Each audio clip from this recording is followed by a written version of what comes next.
Hello, everyone, and welcome to the Karen Nance Show. I'm absolutely thrilled to have my special guest here today, Katherine Lizardo. She's an ADHD mom. She's a TEDx speaker as well as a Katherine? Lawyer. And I'm so excited to have her on the show. Welcome, Katherine.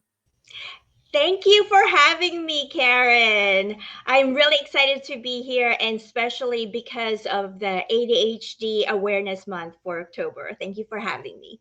Of course. So, can you tell our guests about ADHD, what it stands for, and your involvement in the program, in your program, I should say? Yes, absolutely. Well, ADHD stands for Attention Deficit Hyperactivity Disorder. It's actually the wrong name for that, and I mentioned that in my TEDx talk. But for now, we'll keep it simple.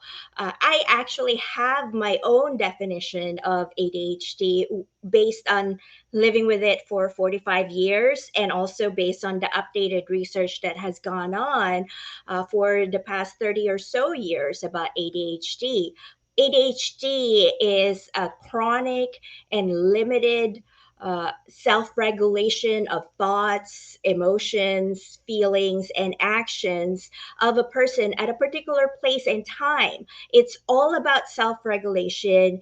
It is also biological because it's in our genes, and it is neurological, it's in our brains. So, in the simplest sense, that's what ADHD is. So, do you have family members that have ADHD? Yes, ADHD is very dear to my heart because I have ADHD, as I mentioned. I was diagnosed when I was an adult, uh, so late in my life. And also, my son has ADHD as well. So we're a neurodiverse family here. So, you started an organization, right? ADHD Life Simplified. Can you tell us about that? Yeah, ADHD Life Simplified is a mission driven company that I actually launched just a few months ago. It took a life of its own. It was not even uh, given birth yet, so to speak, before my TEDx talk. But after my TEDx talk, I was just getting overwhelming support and comments about the need for ADHD. And as you know, Karen, you and I have been on Law and Crime as legal analyst as well.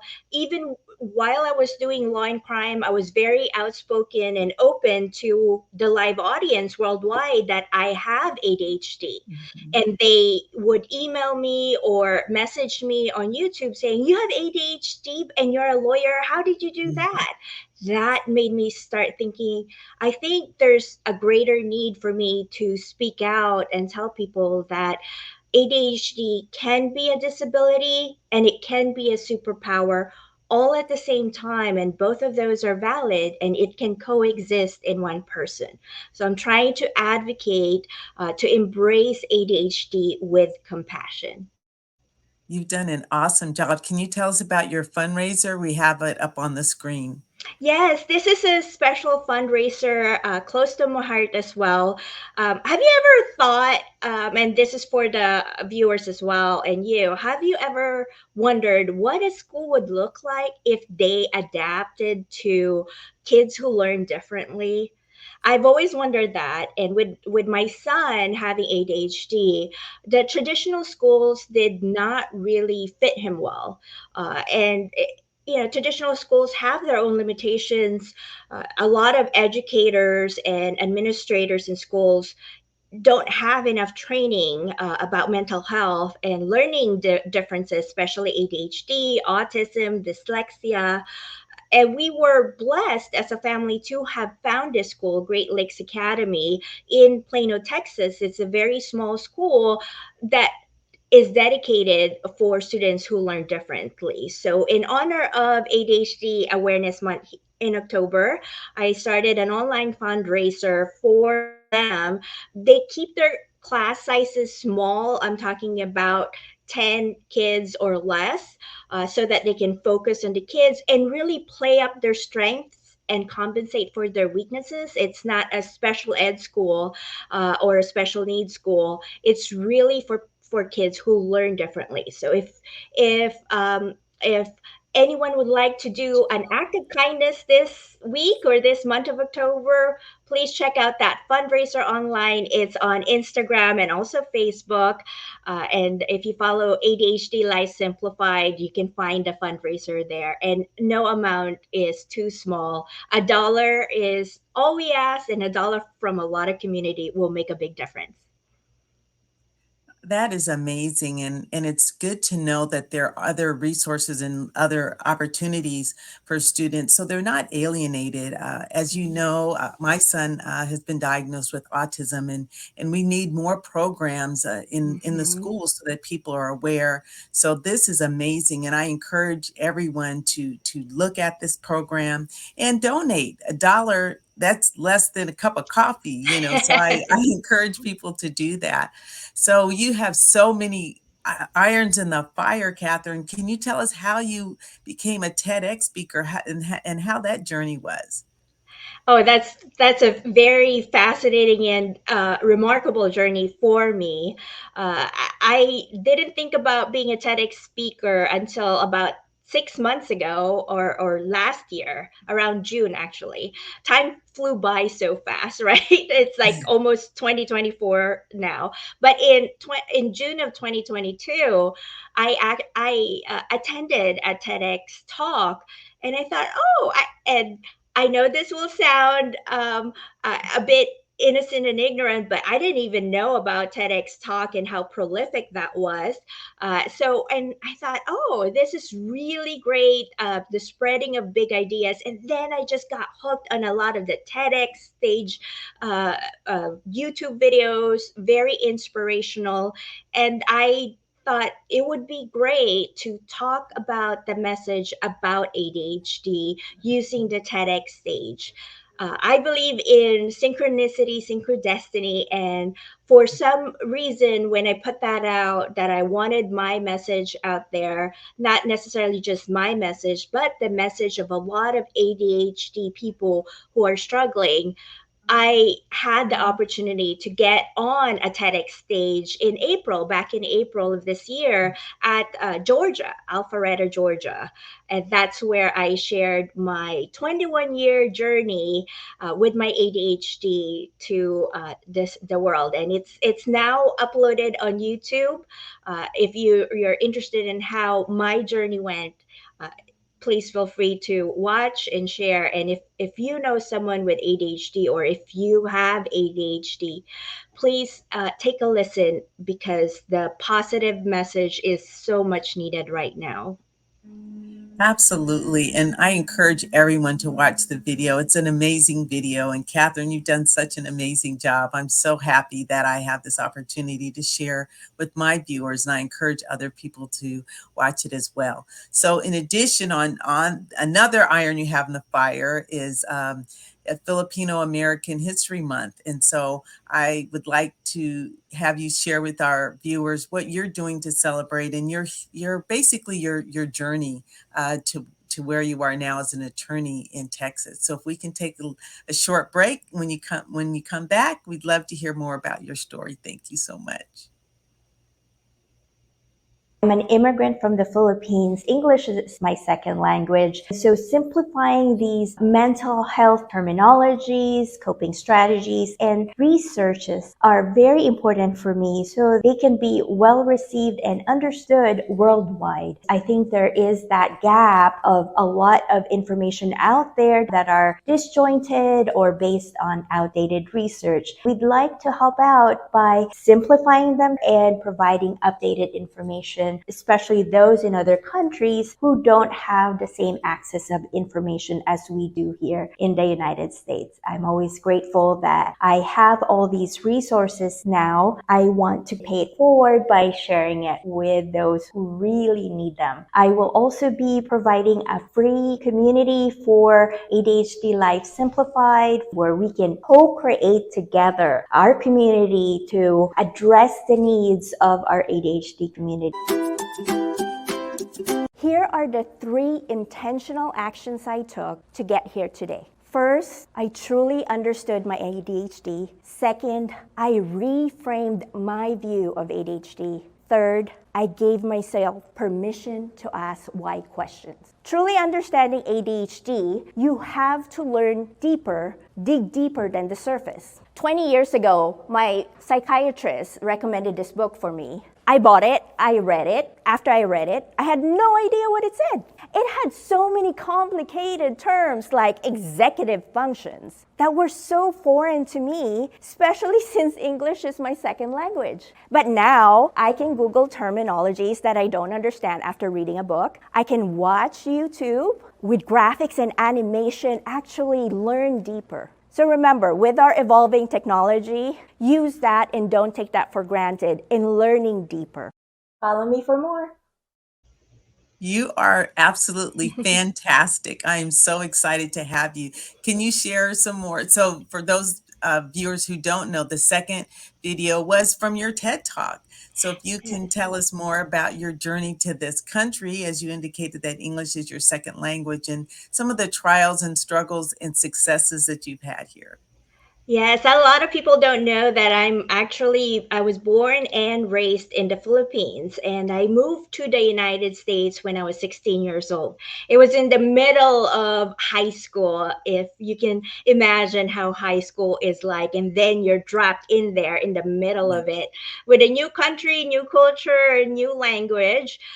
I knew a little bit of English in the Philippines because they teach you English there, but there were certain things that I still have to figure out when I moved here, and that's part of the English language and also the different culture.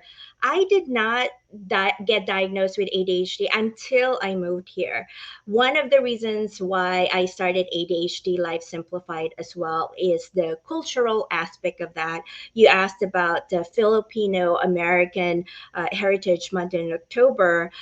ADHD Life Simplified also helps with that and represents that because the mission is to help mothers worldwide to embrace their ADHD with compassion.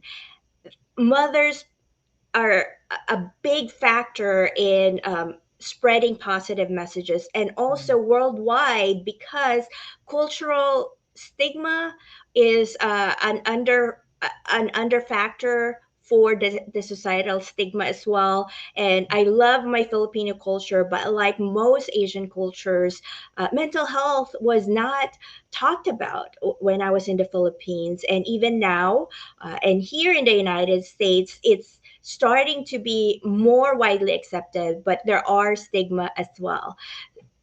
To combat that, I try to simplify the messages about ADHD, like what is ADHD or what are the myths versus the facts of ADHD in a more culturally sensitive fashion.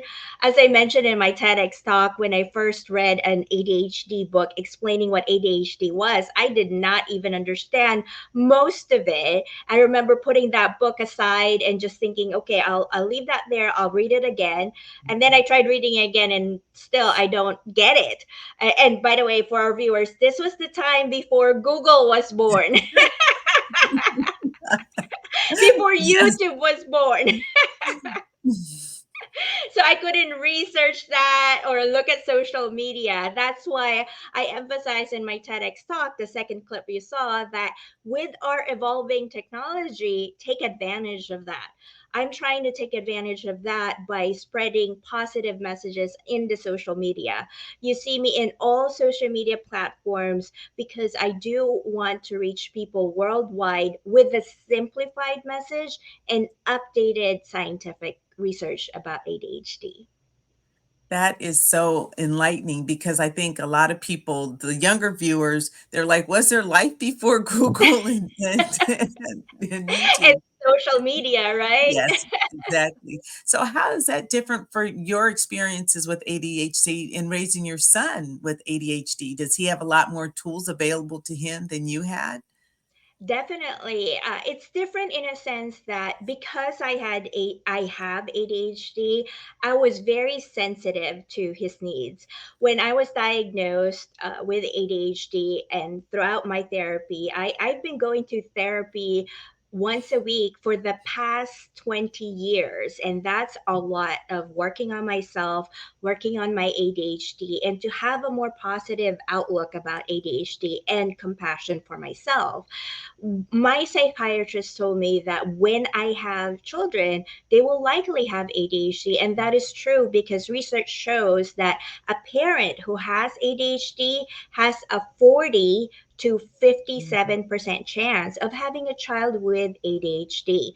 So when I had my son, I was very sensitive to his needs, and he was diagnosed with ADHD when he was 7 years old. He's turning 13 soon.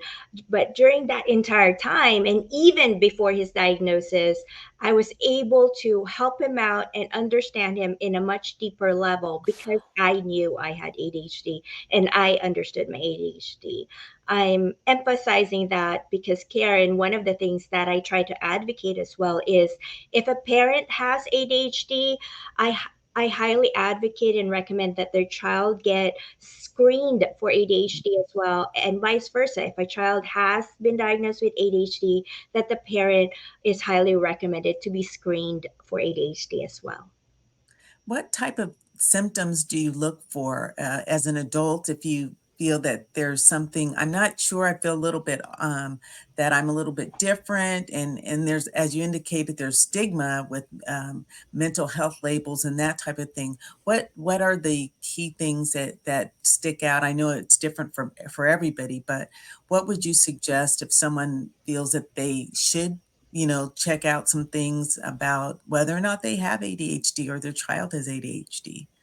Yes, it's a very confusing time when you're thinking about that. I say ADHD is pervasive, perplexing, and just it consumes you at some point. That's why the disability and the superpower at the same time coexist. Mm, What I would suggest is take a screening tool, and a lot of people don't know about this, but the World Health Organization created a very quick, free, and easy screening tool for adults to screen themselves for ADHD.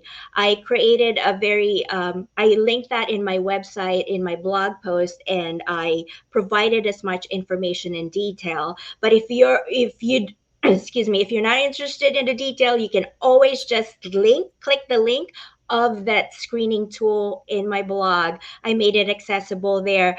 And the questions there, it will only take you 5 minutes, 5 minutes to answer, and you can assess yourself at home or wherever you feel comfortable, and it's free. The World Health Organization created this. I did not create it. It's based on research.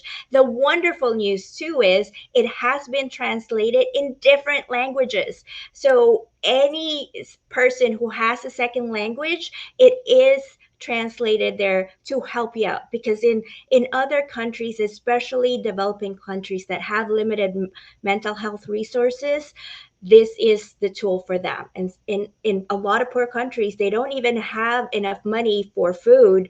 So they don't have enough money to seek mental health resources. This could be it. It's free and it takes 5 minutes. wow, that's amazing. And you provide that on your website, is that right? Can you give us the Yes. link to your website? My website is really easy to remember. It's ADHDLifeSimplified.com, the name of my company. And when you go to the blog post section, that's where I have the blog post on the free screening tool. I'm really advocating for that because a lot of people feel that they have ADHD, but they don't know, or they don't have the money, the time, the health insurance to even get diagnosed. This at least provides some kind of confirmation for you. And if you are when you answer the screening tool and it says that you're likely have ADHD, you can use that and bring that to your doctor to show and support what you've been feeling all alone, because even doctors are not all well trained with ADHD symptoms and diagnosis. Wow. just to make that link for people is huge. And so I think that there's a comfort knowing that you have ADHD and your son has ADHD, and you've been so successful and continue to go far beyond what uh, I would say mere mortals do, because you say it's a superpower. So how is it a superpower for you? I'd love for you to share that with our audience.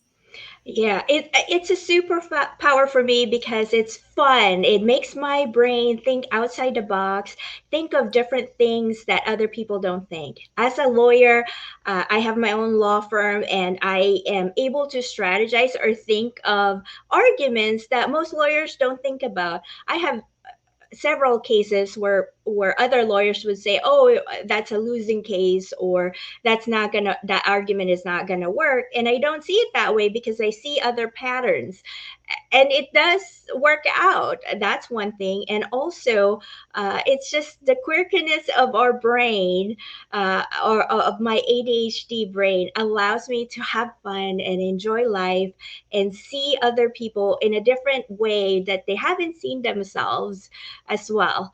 ADHD brain can be a superpower as well. I am cautious whenever I use the word superpower because as a lawyer, you and I, there's a lot of rights involved with ADHD, and the name cannot be changed or advocated so much so as a superpower because Congress won't provide that kind of level of protection to people with learning differences. If there's a superpower, why would they need to provide funding for a superpower, right?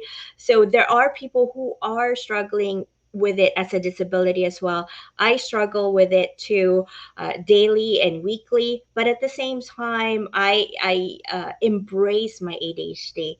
I always say, play up your strengths and compensate for your weaknesses, and that's how you embrace your ADHD. Wow, this has been so inspirational, Catherine. Can you tell us some more about how we can get in touch with you, both to get more information about your TED Talk and the fundraiser, which I think is huge, and I want everyone to support you in that. Thank you, Karen, for saying that. ADHD Life Simplified, that's our handle across all social media. That's also our website. Because it's simplified, I wanted to simplify it. So anytime you want to get in contact with me, feel free to DM me, direct message me on any of the social media you use, whether it's Instagram, Facebook, TikTok, YouTube. I answer them, LinkedIn, or even uh, X, previously known as Twitter. If there's a lot of mental health struggle that comes with ADHD, it can be a fun moment at times, but there's a lot of dark moments as well. And I want to take this opportunity to tell your viewers, Karen, that if you're struggling with your ADHD, with your mental health, I'm here for you. If you feel your friends, family, or loved ones doesn't seem to understand, DM me or call 988, which is the Suicide and Life Crisis Hotline. We are here for you. I am here for you. Just send me a DM and I'll answer you directly. And people can get in touch with you two ways on those social media links, because you're also an attorney. So what is that link for people that may need legal assistance? Yes. Well, my law firm is called Lizardo Law, which is my last name, and Law, LAW. So that's my handle as well there. You can check it out there. And if you need legal assistance, you can DM me there as well. And to finally, I'd love for you to share what your family's doing to celebrate your heritage for this month, if you can share with us that. Yes, well, every day is a Filipino day for us. We love just eating Filipino food. My mom cooks the best Filipino food. I'm biased.